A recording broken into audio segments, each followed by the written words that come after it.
Hello and welcome to this FPL Gameweek 25 transfer plans video with me, Holly Shand. It's set to be a big one. It's a blank game week, it's a double game week. I've got 2 free transfers, lots of big decisions to make. Let's get into it. I know I'm starting to sound like a broken record, but please do try and save your transfers until Friday's press conferences. If you can, it's a busy week of action midweek in Europe once again. We've got Manchester United in their Europa League second leg against Barcelona at Old Trafford. Currently 2-2 in that one. We also see Liverpool play Real Madrid on Tuesday evening before Manchester City travel to RB Leipzig on Wednesday. So, lots can happen between now and the deadline in terms of player availability. So that's something really important to consider. My game week 24 actually went okay in the end. It was looking a bit bleak on Saturday, but I had Rashford, Fernandes, Luke Shaw and Harry Kane all deliver for me on Sunday to give me a small green arrow. I am regretting not following through with that Rashford captaincy though. I was really tempted to do it, but the injury to Nottingham Forest centre-backs made me go with Haaland instead. It was the wrong decision to make, but got to move on from that now and look forward. In terms of the fixture schedule then, as I said at the top, game week 25 is both a blank game week and a double game week. We've got Manchester United, Newcastle United, Brighton and Brentford have no fixture due to the League Cup final. Game week 25 is also a double game week for Arsenal, Liverpool, Everton and Wolves, so that's got to affect our transfers.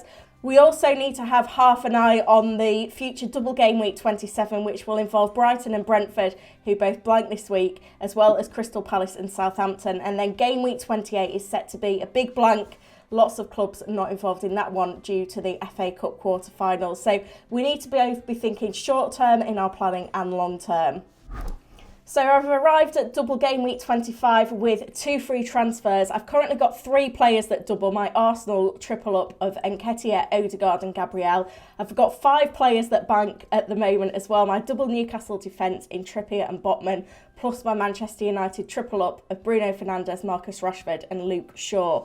Very, very torn in terms of what transfers I make. Who I'm prepared to lose is a bit of a difficult one at the moment because I really would like to keep hold of Rashford. I think I've got to hold on to him, especially with the value I've accumulated in him.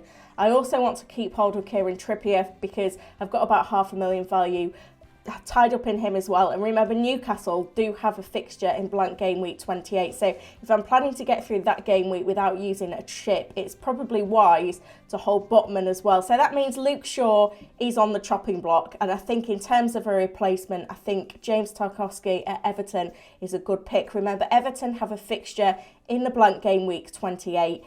We're expecting more clean sheets from Everton under Sean Dyche and a lot more focus on set pieces, of which Tarkowski is very good. So I think Shaw to Tarkowski is a move that makes sense this week. In terms of transfers in, obviously the target for players that double is clear, especially when Liverpool could potentially have a fixture in blank game week 28 as well.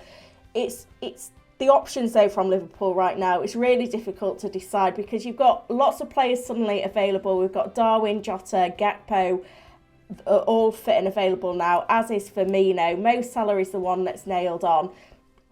Diogo Jota caught my eye against Newcastle. I know Newcastle were down to 10 men, but in 31 minutes he had 4 shots on goal and 2 big chances. So some encouraging underlying numbers for him, but with Real Madrid in the Champions League this midweek, do I see Jota starting both of the next games for Liverpool? I'm not convinced. And that can be said for Darwin Núñez, Firmino, Gakpo as well. We could see some rotation in there. And, Salah isn't immune to rotation either. But I think Salah is the more tempting transfer in because he is a captain option for this week. But his underlying numbers cause a real concern for me at the moment because over the last 4 game weeks, he's had just 11 shots on goal, which doesn't place him in the top 10 of all players. An XG of 1.06, scoring 1 goal from 1 big chance. That's still way below the output we used to seeing from Salah. And I don't think an assist against Newcastle last week is really convincing enough for me to rip my team apart to get him in. Obviously, if you could go from Fernandes to Salah or De Bruyne to Salah quite easily using 1 free transfer, then that's easily done. But for me, I would have to sell Bruno Fernandes. I'm still a couple of million short, so I'd have to get money from either Riyad Mahrez or from Harry Kane. in order to make those moves. So I have had a look at it. I don't want to sell Kane because his fixtures in 26 and 27 are really, really appealing, and he is in form at the moment. I could potentially sell Mahrez and Bruno Fernandes and bring in Salah. That gives me about 6 million for another midfielder, and no one really jumping out this week. So I could go for Matoma a week early, knowing that I want him in 26 and 27. But, you know, in selling Mahrez and bringing in Matoma, I'm not gaining anything in terms of the number of fixtures my players have using those transfers. So I'm tempted just to do short Tarkowski, playing with 10 this week and having 2 free transfers for 26, because by game week 26 we should know the lay of the land in terms of what blank game week 28 will look like, whether double game week 27 will definitely go ahead for Brighton and Crystal Palace because there's yet more train strikes planned that weekend, and we may even get some news on how